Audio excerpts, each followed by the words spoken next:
ซื้อกล้วยบอมาซื้อกล้วยซอยบอ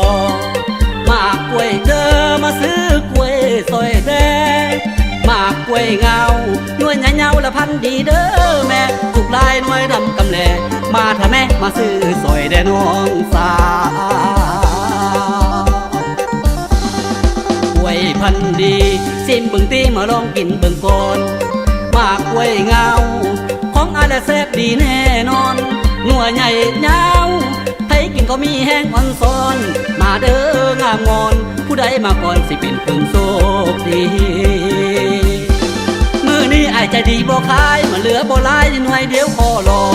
ขายดีมีเท่าใดบ่พอกล้วยอ้ายนี่น้อมาแซ่บคักอีลีหน่วยยาวละถังข้าวอ้วนพี่หน่วยยาวละถังข้าวอ้วนพี่มากล้วยพันดีสิให้ฟรีน้องสาวซื้อซอยแดมาซื้อซอยแดตี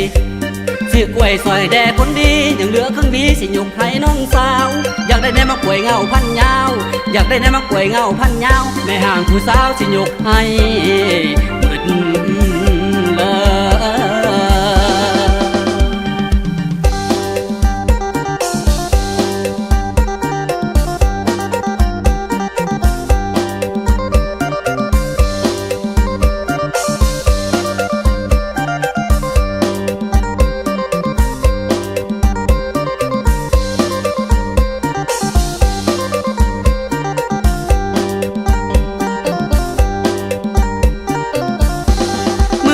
ใจดีบ่ขายมาเหลือบ่หลายหน่วยเดียวขอรอ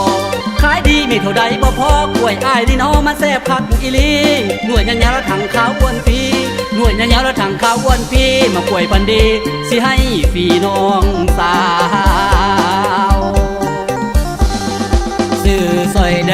มาซื้อซอยแดตีซื้อกล้วยซอยแดคนดียังเหลือครึ่งวีสิยกให้น้องสาวอยากได้แน่มากล้วยเงาพันยาวอยากได้แน่มากล้วยเงาพันยาวแม่ห่างผู้สาวสิยกให้